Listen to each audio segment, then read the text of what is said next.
Good evening guys, from Enfield London, and we're here tonight to check out possibly one of the most haunted houses in the UK. It is featured in a number of documentaries, TV series, and is even featured in the film The Conjuring 2. And yeah, I'm sort of excited to see this with my own eyes, but I'm a little bit anxious. I don't like to mess around with spirits and stuff. I'm not in my luck. He's probably looking at through the window and going, look, here he comes, I'm going to get him. So let's head on over and let's check this out. So yeah, we're not going to cause any disturbance or try knocking on the door and ask for a cup of tea or anything like that. There is a family living in an area at the minute, and yeah, they have reported that no activity has taken place for a number of years because yeah, all the investigators and journalists would just turn up outside their house trying to get in, and they're like, nothing's been going on. Yeah, there is a family in there at the minute, so yeah, no disturbance. We're just going to look from across the road and just trying to get a feel about it. Right, we made it on over to Green Street, and yeah, this is the road that's famously known to have the haunted house on. We've got to look for it though, it's number 284. And I've just realised they've got a school here on the right hand side, and if you see some of the TV series, you see the girls, I think it's Margaret and Janet. They do scenes within the school and stuff, but yeah, I didn't realise the school is literally on the same road as Green Street. So right, let's try and find it. The old Enfield Poltergeist. Look, the school's just here on the right hand side, and oh god guys, I think I can see it. It's literally opposite this zebra crossing here. Yeah, look, there it is. Oh my god, to see this with your own eyes. And it feels like there's something in the air now, you know. And yeah, I feel like someone's going to watch me from out the window. It might be old Bill or Valak in The Conjuring 2. That's when the new character comes, isn't it, Valak? She stars in The Conjuring 2. Oh, but wow. Just to think though, you know, everything that's gone on inside that house, and we're going to cover some images in a minute, because the images, there's been a lot of paranormal investigations around this place, and we can see some of the real images, and we'll talk through that shortly. But wow, yeah, I don't know, there's just something eerie about the place. And let's come across a zebra crossing here. Oh my gosh, should we knock on the door? Oh no, there it is. Oh, that is creepy. So yeah, just to give a little bit of a backstory before we check out some of the photos. So before the Hodgson family moved in, there was a man and wife who was living at 284 Green Street, and Bill Wilkins was his name, and he ended up having a brain hemorrhage in his armchair, possibly in that front room window over there. And eventually his wife moved on, the Hodgson family moved in, and she was a single mother with 2 children, 2 boys, 2 girls. And I think it was the youngest one out of the 2 girls. I think it was Janet who was targeted. And yeah, we'll go through some of the photos shortly. Yeah, I can't obviously stand outside their house and film for ages. I'll end up getting arrested, wouldn't I? I only wanted to see the ghost. Torby, ring me, where are you? I'm down in Enfield prison. Can you come and get us? Right, so we don't officially have a real-life photo of Bill Wilkins and what he looked like. So we're just going to use this Conjuring 2 picture of Bill here in his armchair. Look at him. He's looking nice and cosy, isn't he? But yeah, so Bill Wilkins and his wife Ethel Wilkins lived at 284 Green Street. And Bill ended up having a brain hemorrhage in his armchair downstairs in the front room. And he passed away. So yeah, there's no sort of information around Bill's wife. I'm not too sure what happened to her after Bill passed away. Maybe he started haunting her and she was just like, do you know what, Bill, I've had enough. I'm off, I'll see you later, and packed her things and went, maybe. I'm not too sure. But the Hodgson family ended up moving in after that. And yeah, it was a single mother again. I think her name was Peggy.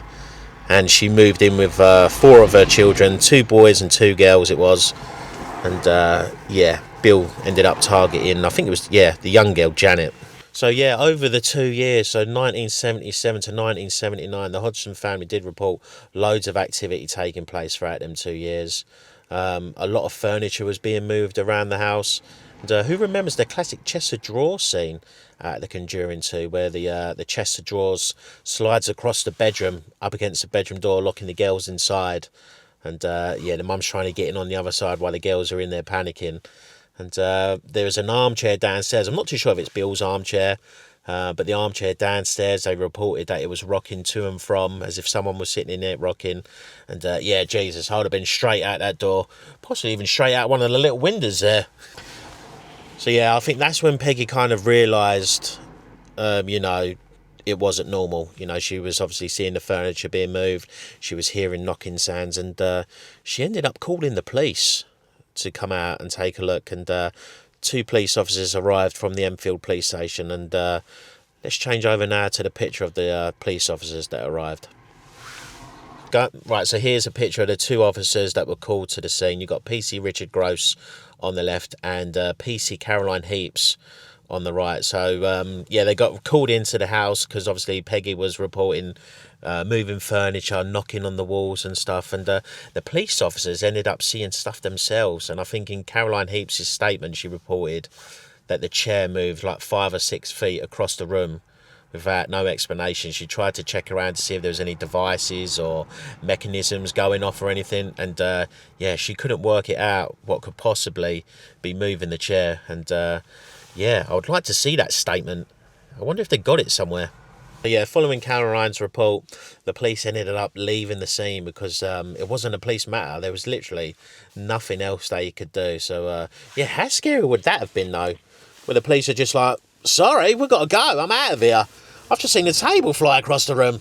Yeah, moving over to the paranormal investigator. So once the police left that night, the activity got quite intense, and it wasn't just the Hodgson family witnessing it all. There was over 30 people. So you had, I think it was like the neighbours, you had the police, you had the investigators, you had the journalists all arrive, and they all kind of witnesses the same thing: furniture being moved across the room, items hitting the wall. Rooms feeling cold, and there was an odd one. I think it was, I think they reported like water being on the floor in some of the rooms and that. I don't know what that was all about. Maybe Bill just wanted to have like a little bath or something. I don't know. But yeah, over 30 witnesses reporting it. And anyway, it ended up coming back to Maurice Gross, who was the main lead investigator during this activity. And I think there's quite a lot of documentaries where you can go back and watch it. And yeah, he probably gets involved in it. And I think that's when he gets the poltergeist to talk, and then that's when he confirms it's Bill Wilkins. Yeah, scary stuff. I mean, it was all through that Janet, the young girl, the 11-year-old. Bill was putting all his energy into her and expressing it through her. And yeah, Maurice done a good job of finding out kind of what was going on. But let's check out some of the pictures now. There are some images here that are iconic in terms of paranormal investigation. I mean, I think the first one here is Janet levitating across the room. Right, so this is probably the most iconic picture captured from the investigation, and it's Janet here levitating across the bedroom. Looks like her brother and sister in the bed there beside her watching it all unfold, and the investigators set up a camera to run all night. And yeah, a lot of people say whether or not this picture is real, and I think it is. Looking at it now, I think it is real. I mean, just her natural body position, you know, her knees are quite high, and I feel like something's pulling her from upwards, you know, across the room, sort of that kind of way. But Jesus, you know, if I saw my brother or sister floating around the room, I think I would have died there and then, you know, just gone. He's gone, and I'm on the other side now. Oh, Bill, what are you doing here? Let me join you. I'll go haunt some people. And yeah, here's another picture of Peggy Hodgson downstairs, and this was taken at the time of a piece of brick was flying towards her, and it ended up hitting the wall behind her. So yeah, I don't think the investigators kind of ended anything. I think it was more of the case of the Hodgson family still remaining in the house. I know Peggy remained in there for years after, and they ended up getting a priest round after the investigators. So they got a priest round, and eventually things started to slowly fade away and stop. There weren't no more levitations, no more noises, and furniture being moved around and stuff. But I think young Janet ended up leaving home quite young to get away from the traumatic experiences. I think she was 16 at the time. And yeah, Peggy ended up living there, and she eventually died in the same house as well. But she also mentioned one of her young sons, Billy, still felt like he was being watched.